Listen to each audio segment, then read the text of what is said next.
বিজেপির আমি কোনো উত্তর দেব না, কারণ বিজেপির দ্বারাতেই প্রচালিত হচ্ছে। বিজেপির উংলি হিলনেই এইসব গলা হচ্ছে। আমি নিন্দা জানাচ্ছি আমাদের দেশের প্রধানমন্ত্রী, স্বরাষ্ট্রমন্ত্রী, কারণ এই জনসাধারণকে যাদের ভোট নিয়ে উনি প্রধানমন্ত্রী হয়েছেন তাকেই 10 বছর আগে লাইনে দাঁড়িয়েছিল নোটবন্দির কারণে কারণে এবং এখন হিন্দু, মুসলিম, খ্রিস্টান, ইসাই সব লোককে আবার লাইনে ধরিয়েছে। সব তো সাধারণ মানুষ। উনি বলছেন কি 80% মানুষকে আমি বিনা পয়সায় রেশন দিই। তা আমার 80% মানুষই যদি ওর ভিক্ষা দয়া দানে বাঁচে, তাহলে আমাদের ইকোনমি, আমাদের জিডিপি কোথায় আছে? তাই সাধারণ মানুষের ভোট নিয়ে তুমি প্রধানমন্ত্রী হলো, স্বরাষ্ট্রমন্ত্রী হলা, আর আজকে তুমি সাধারণ মানুষকে বলছি তুমি ভারতের নাগরিক নয়। তাই আমাদের আন্দোলন চলছে, চলবে।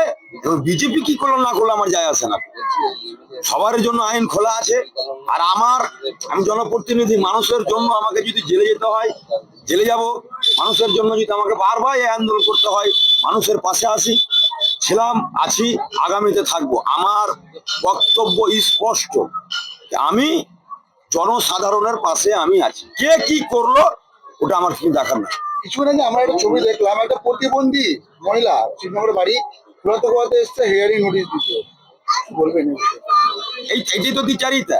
একটা প্রতিবন্ধী পা নেই, তাকেও নিয়ে আসতে হচ্ছে। ওর বাড়িতে কি হিয়ারিংটা হবে না? একজন 80 বছরের বৃদ্ধা, তার বাড়িতে কি হিয়ারিংটা হতে পারে না? একজন অসুস্থ আছে, আজকে তো মরে যাবে, মানে একজন আমার এখানে ভাগ্যিস কি আপনারা ছিলেন, জনসাধারণ ছিল, ওকে উঠিয়ে নিয়ে গিয়ে ভর্তি করে। এই যে মৃত্যুটা ঘটছে হিয়ারিং এর নামে, হারাডাক করছে, এর দায়িত্ব কে নিবে? এর দায়িত্বটা কে নিবে? এই বাংলাতে একরকমের এসআইআর করছে, অন্য অন্য জায়গাতে একরকম অন্য রকমের করছে। আমাদের কথা হচ্ছে সরল সহজ ভাবে করুক না। আপনি মাধ্যমিক কার্ডের পৌঁছাতে দেবেন না, আপনি 2002-এর ভোটার লিস্টে থাকলে, নাম থাকলে বলছেন কি যে তার পরিবার আর কিছু লাগবে না। তারপরে আপনি ফের আবার বলছেন কি 7টা ছেলে লাগলে বাপ প্রমাণ করতে হবে। কি হচ্ছে? নাটকবাজি হচ্ছে না? বিএলআরকে জিজ্ঞাসা করছি, বিডিওকে জিজ্ঞাসা করছি, বলছে কি যে আমরা কি করব? এই সকালে একরকম পোর্টাল আসছে, দুপুরে একরকম পোর্টাল আসছে। আমাদের দাবি কি আমাদের অঞ্চলে অঞ্চলে মানুষ অন্তত পক্ষে মানুষকে 20 কিলোমিটার 25 কিলোমিটার এই হিয়ারিং এর জন্য আসতে হচ্ছে। খেটে খাওয়া মেহনতি মানুষ, তার সংসার চলে না, আবার এখানে আসতে গিয়ে 200 টাকা খরচা হচ্ছে, আবার সারাটা দিন মার খাচ্ছে। এসআইআর এর কাজ নির্বাচন কমিশন যেদিন থেকে শুরু করেছে তারপরে থেকে কন্টিনিউ ভালোভাবে চলছিল। 14 তারিখ হঠাৎ করে সকাল থেকে একটা পরিকল্পিতভাবে প্ল্যানিং মাফিক ফারাক্কার বিধায়ক 14 তারিখ হঠাৎ করে ঢুকে গিয়ে ফারাক্কা ব্লকে ভিতরে এসআইআর ক্যাম্পে ভাঙচুর চালান।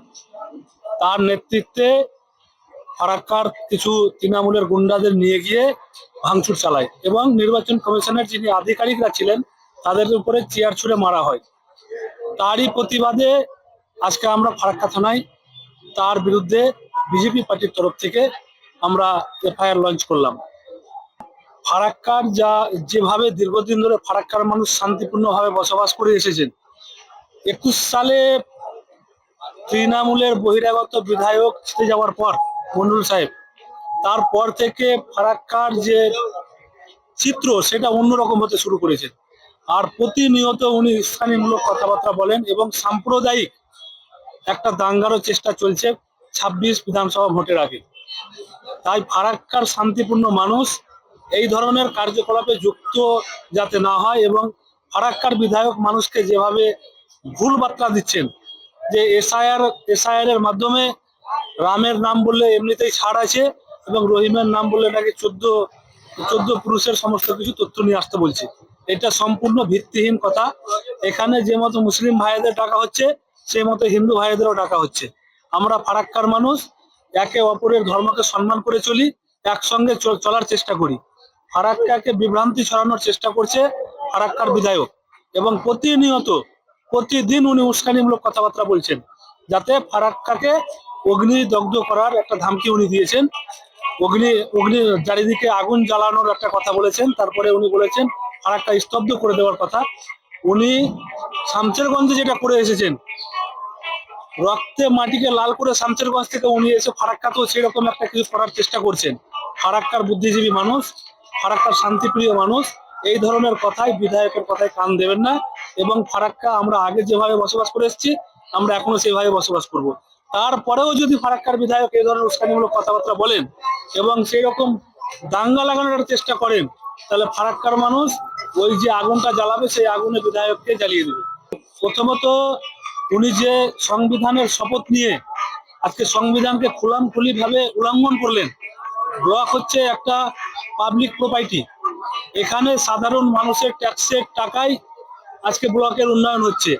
সেই জায়গাতে একজন সংবিধানের শপথ নিয়ে একজন বিধায়ক কি করে তার নেতৃত্ব ভাঙচুর করাতে পারে, তার তীব্র প্রতিবাদ আমরা ভারতীয় জনতা পার্টির পক্ষ থেকে জানাই এবং এর নিন্দা জানাই।